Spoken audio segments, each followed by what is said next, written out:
There's something many people don't say out loud but quietly think to themselves. At this age, living alone, what can I really do? There's a common belief that after 80, life becomes all about dependence, on children, on caregivers, on fate. But if you ever met Miss Lay, 80 years old, living alone for over 2 decades, healthy, sharp, and fully independent, you might start to see things differently. In today's video, I want to share the story of a woman who I believe will change the way you think about aging, independence, and what true happiness really looks like. She's not a made-up character. She's real. Her thoughts, her words, her way of living, all authentic.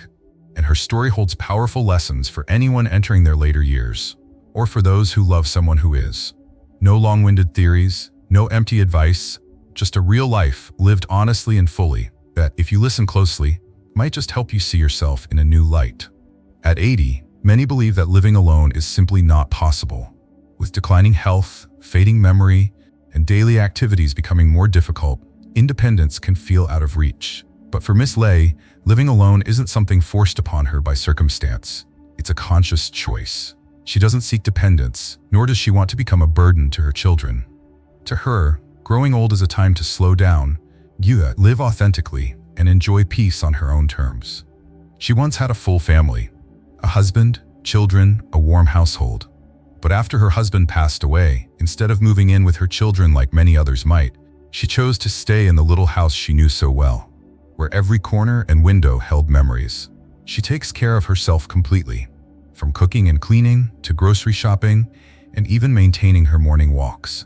Living alone doesn't mean being lonely, because she knows how to care for both her body and her spirit. She maintains just the right amount of connection with her family and neighbors. For Miss Lay, having space from her children is essential. It allows everyone to live at their own rhythm. Her children have their own families, their own pressures, and she doesn't want to be the reason those rhythms are disrupted. She believes true closeness doesn't come from sharing a roof, but from mutual respect and understanding. That clarity is what helps her stay both independent and at peace in her later years. Her lifestyle doesn't stem from stubbornness, but from years of preparation. She takes care of her health, keeps a steady routine, eats mindfully, and stays mentally positive. She once said that her biggest fear isn't illness or death, it's losing her independence. So each day she lives with intention, knowing that every action, every habit is a way to prepare for a better future. Many people, upon hearing about an 80-year-old woman living alone, might immediately assume she must be lonely, sorrowful, and missing the warmth of family. But in the case of Miss Lay, the reality couldn't be more different. For her, living alone means living in abundance, an abundance of peace, freedom, autonomy, and quiet joy. Her joy doesn't come from the loud laughter around a crowded dinner table, but from the sound of birds singing outside her window, the gentle bubbling of water in the teapot, the deep sense of calm that comes from simply being herself. She doesn't avoid social interaction. She just chooses it carefully. Her neighbors are familiar faces she's known for years. They occasionally sit together for tea, chatting about current events or family updates. On cool afternoons, she'll invite a few friends her age to the nearby park, where they sit on benches, enjoy the breeze, and do light stretching exercises. She doesn't need a crowd. Just a few kindred spirits who understand her is enough to feel connected. Her children and grandchildren still visit from time to time, bringing fresh fruit, homemade food, or simply coming to hear her stories from the past. She doesn't complain if they're too busy to drop by. In fact, she's happy to see them building lives of their own. For Miss Lay, keeping a comfortable distance from her children is a way to preserve harmony. Too close, and it's easy to clash. Too far, and the connection fades. She often says that relationships are like a bowl of soup, best enjoyed warm but not too hot or too cold. In the evenings, she reads or listens to the radio.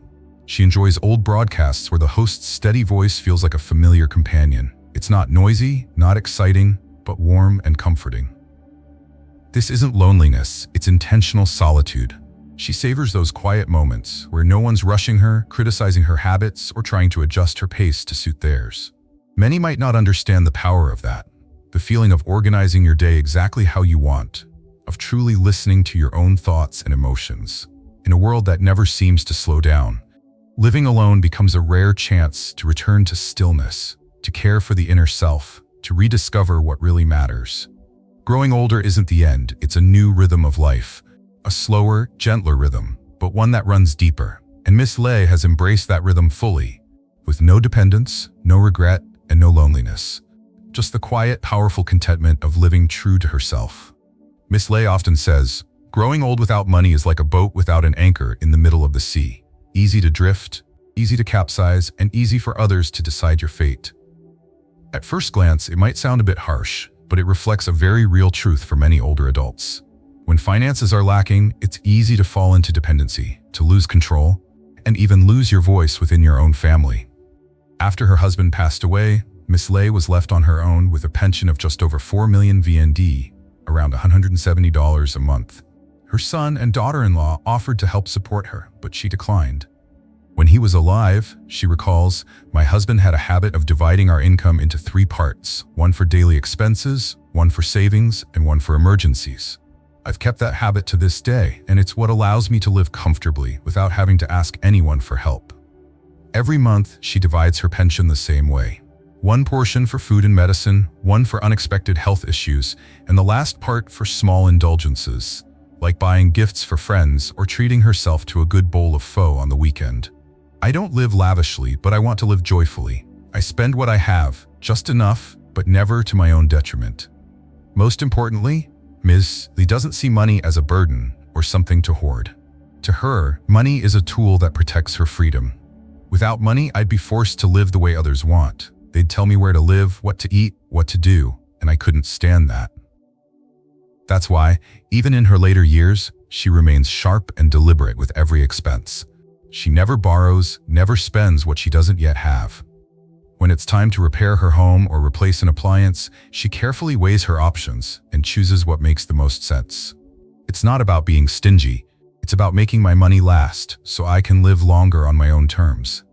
She also reminds her children and grandchildren, we parents may not have the strength to give you much anymore, but we don't want to become a burden either. So long as we keep a clear head and a wallet with enough in it, we can still live our own life, even in old age.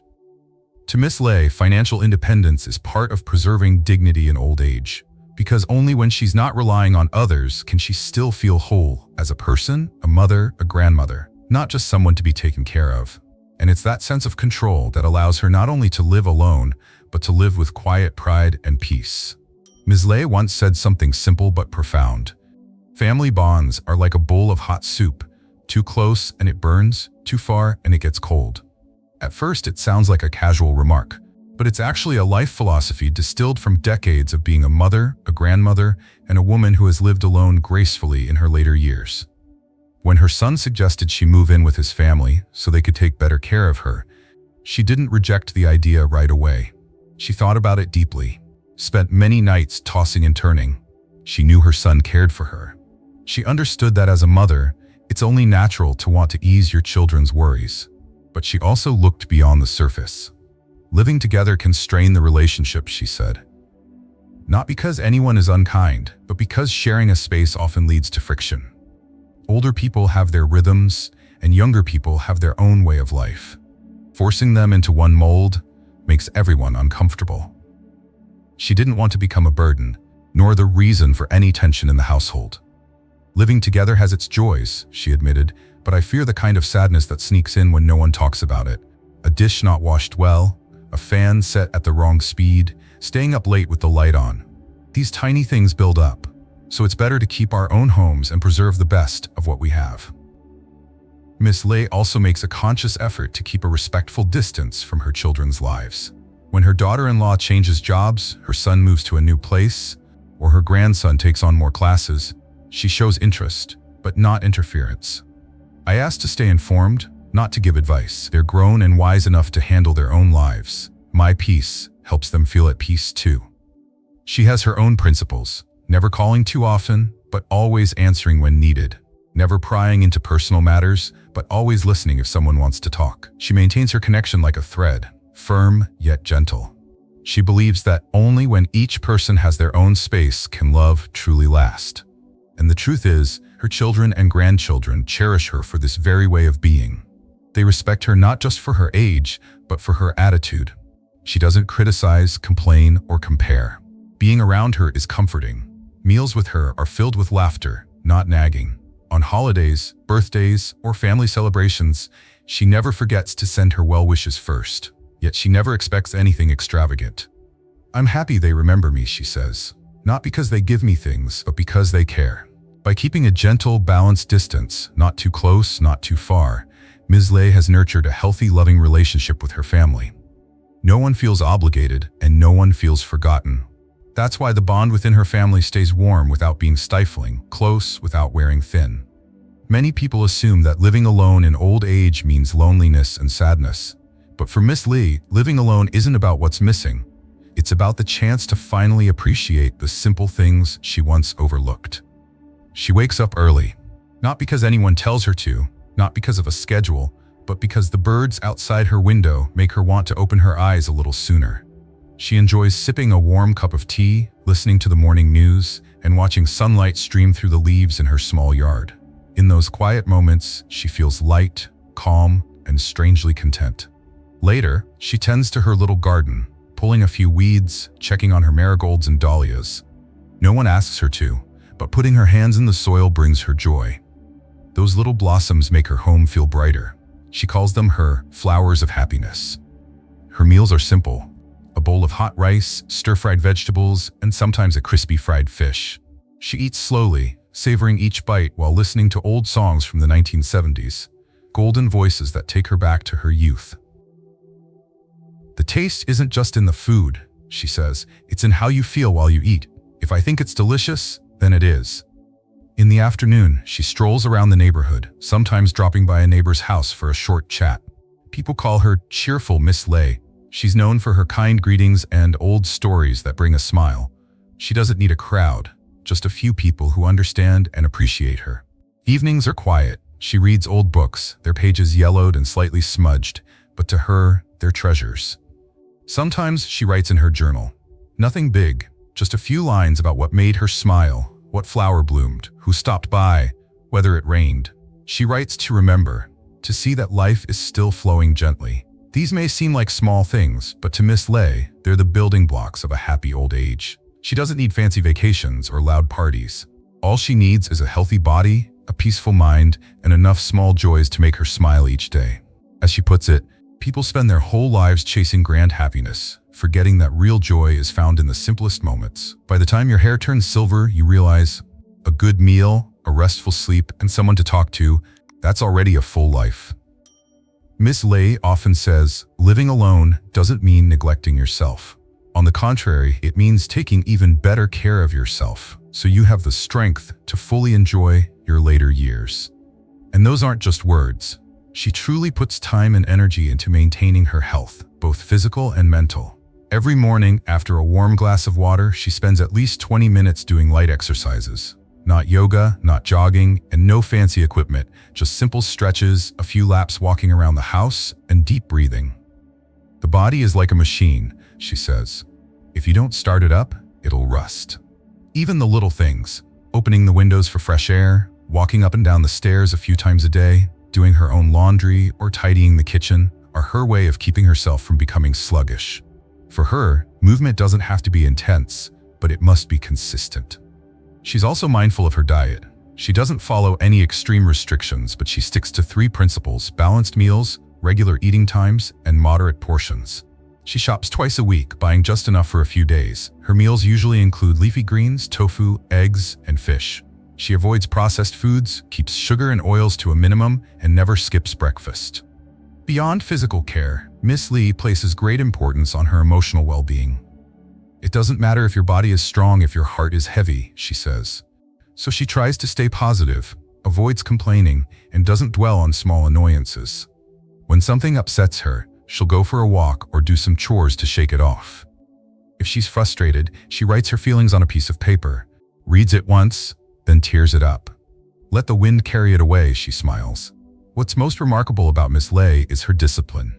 Even though she lives alone, she keeps a clear routine, waking up at 6 a.m., lunch at 11, a short nap, early dinner, and always in bed before 10. No one is there to remind her, but she sticks to it like a quiet promise to herself. Thanks to this consistency, she hasn't needed anyone to take care of her for years. She schedules her own checkups, manages her medications, and has never had to call her children in for a sudden illness. She says, "I don't fight aging, I live with it, but I won't let it take away my independence, not if I can keep it with good daily habits." For many older adults, finances are a constant worry, not just because of daily expenses, but because of the fear of becoming a burden on their children. But for Miss Lay, financial independence is an inseparable part of a peaceful life. She doesn't have a large savings account, but she's always known how to manage her money wisely. For years, she's divided her pension into 3 clear portions: one for daily living expenses, one for medical costs or emergencies, and a small portion, no matter how modest, for savings. This proactive approach has helped her avoid financial hardship and dependence. Some may think living frugally means living joylessly, but not Miss Lay. She spends carefully, but never forgets to set aside a little for what brings her happiness. A small bouquet on the weekend, a few second-hand books from the market, or a new pair of slippers to replace the worn ones. She believes being self-sufficient isn't about being stingy, it's about living with intention. Her sense of independence isn't limited to money. It's also seen in how she politely declines unnecessary support from her children. When her husband was still alive, she used to send her son some money each month. But after her husband passed, she gently told her children, "I no longer have the means to support both myself and you. Right now, I'm doing my best just to not be a burden." And that, I think, is already enough. Surprisingly, her children didn't feel upset. They felt relieved. They knew their mother was still in control of her life, and that gave them peace of mind. To Miss Lay, that's the greatest reward. Grown-up children who stand on their own feet, and the freedom to live with dignity. Her independence gives her calm and confidence. She doesn't rely on others, nor does she sacrifice more than she can give. Every dollar she spends is a quiet affirmation of her self-reliance, and every day she lives without needing permission from anyone to be exactly who she is. Many older parents believe that once their children are grown, keeping a close eye on every step they take is an expression of love. But Miss Lay sees things differently. Loving your children also needs boundaries, she often says. Don't let your affection become a burden. Ever since her son got married, Miss Lay made the conscious decision to step back. She doesn't interfere in how they spend money, raise their kids, or run their household. Even when she disagrees with some of her daughter-in-law's choices, she chooses to stay quiet. Their home, even if it's my son's, still needs its own space. If I cross the line too often, no one will feel at ease. Rather than trying to hold on to a central role in her children's lives, Miss Lay focuses on enriching her own. She spends time tending flowers on her front porch, participating in senior community groups, reading books, and occasionally enjoying coffee with old friends. Her life has its own gentle rhythm, slow yet colorful. Her son and daughter-in-law still invite her over for meals, especially on weekends. But she makes sure not to visit too often. When you show up in moderation, your children will look forward to seeing you and truly cherish your presence. If you're always around, your presence might start to feel like pressure. She never demands special treatment or constant attention. If there's nothing urgent, she'll simply send a short message. "I'm doing well. Hope you're happy too." That's enough. No complaints, no guilt tripping, no expectations. Miss Lay believes that the right amount of distance keeps relationships warm without becoming overwhelming. It's like a bowl of soup. Too hot and it burns, too cold and it loses its flavor. The same goes for the bond between a parent and child. Only when there's balance can the relationship remain peaceful and full of mutual respect. In today's fast-paced world, where adult children juggle careers, families, and countless responsibilities, elders must understand, love isn't always shown through physical closeness. Sometimes, love means knowing when to step back, to protect the harmony that allows everyone to grow and thrive. Old age can feel quiet and lonely, especially when you live alone. But for Miss Lay, it has been the chapter of life when she finds herself laughing the most, because she has friends. After retiring, she joined the local senior club in her neighborhood. At first, it was just a few visits to listen to music and pass the time. But soon she realized something powerful. The atmosphere there warmed the heart. When you're old, friendships are different than when you're young. No more competition, no more comparisons. You just sit down, share a pot of tea, swap a few old stories, and somehow life feels lighter. They jokingly call themselves the Happy Seniors Club, a simple name that never fails to bring a smile. Miss Lee has a close-knit group of friends, mostly widows or women living on their own. Each one has her own personality and backstory, but they share one thing in common: a refusal to spend their golden years in sadness. Instead, they walk together every morning, meet at the market by noon, and spend their evenings playing cards or simply watching the rain from the porch. Seniors don't need to talk a lot, Ms. Lee says. Just sitting beside each other is enough. What she treasures most in these relationships isn't the laughter or activity, it's the quiet understanding. No one is forced to be cheerful, but when someone in the group seems quieter than usual, the others instinctively know how to pull her out of it, gently and kindly. Once, when one of them was hospitalized after a fall, the entire group took turns visiting, cooking soup, keeping her company. No one asked them to, they just showed up. That's when I realized, when older friends care for each other like this, it's no different than family, Ms. Lee recalled, her eyes glistening. Not everyone is lucky enough to have their children close by, and even when they are, they can't always be your only source of joy. For Ms. Lee, friendship is a vital part of aging well, like keeping a small flame burning inside so no day ever feels truly lonely. Young people live for ambition, she says, but in old age, we live for those around us. Every smile from a friend is a kind of medicine you'll never find in any pharmacy. Ms. Lee always says, when you live alone, staying healthy isn't optional, it's survival. If you can't take care of yourself, then who really can? That's not just a saying. For her, daily movement isn't about staying young or losing weight, as some might assume. It's simply about holding on to her right to be self-reliant. As long as I can still cook for myself, do my laundry, and walk to the market, I'm still free, she says with a quiet smile. Every morning, rain or shine, she wakes up at 5 a.m., makes herself a warm cup of ginger tea, and heads to the nearby park for a walk. On rainy days, she might just stand under the eaves watching young people rush off to work, but she never skips a few light stretches to get her body going. This old body of mine, if I leave it still for too long, it'll rust, she jokes, gently patting her knees as if giving them a pep talk. No complicated routines, no gym memberships, just gentle, consistent movements, shoulder rolls, leg lifts, slow walks. Enough to keep her joints from stiffening, her blood circulating, and her mornings from feeling sluggish. During the day, she sweeps the floor, picks vegetables, or reorganizes a cabinet. Small tasks that keep her body engaged and her mind alert. A neighbor once asked her, "Why don't you just hire someone to help out?" She just shook her head. Nothing will wear out an old body faster than sitting around letting others do everything for you. Lee understands the human body like a farmer understands soil.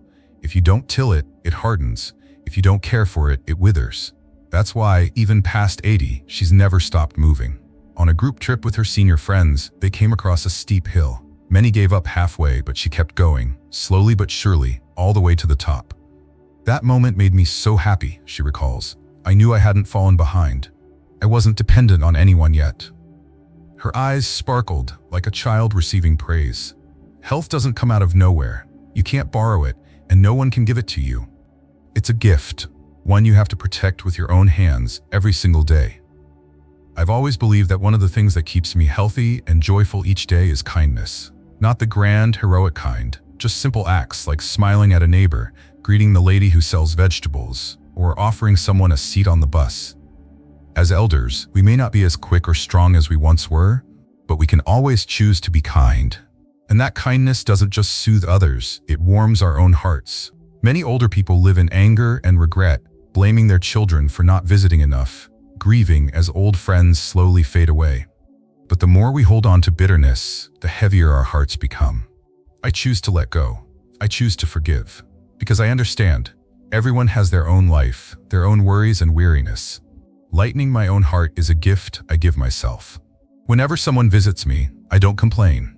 I tell cheerful stories, pour them tea, offer a little snack. I want people to leave my home feeling a bit lighter, a bit more at ease.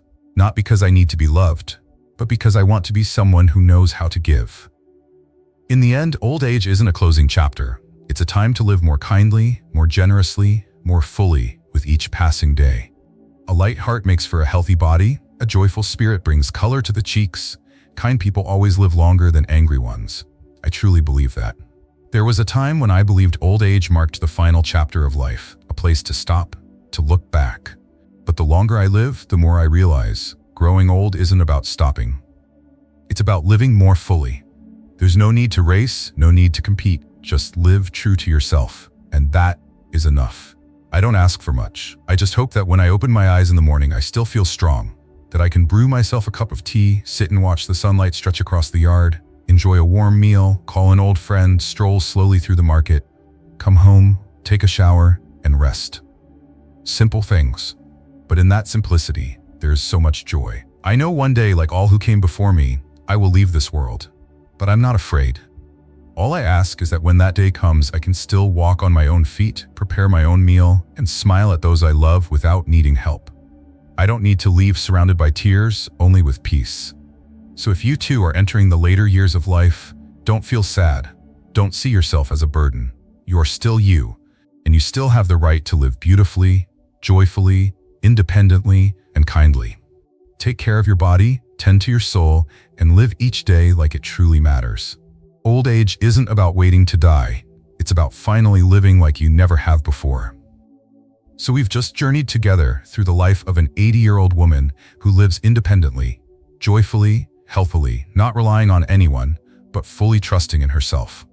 If you're in your later years or have a loved one entering that stage of life, I hope this story offered a new perspective, that old age is not the end. It's a new chapter, one where you still have the power to choose freedom, kindness, and to live each day with meaning. Take care of your health, keep your heart at peace, live at your own pace. Even if your hair turns gray or your back bends with time, you can still be the one who leads your own life, one day at a time. If you found this video helpful, don't forget to hit like, share it with someone you care about, and subscribe to the channel so you won't miss more warm and meaningful content like this. Thank you for spending your precious time with me. Wishing you peace and good health on your beautiful journey of aging well. See you in the next video.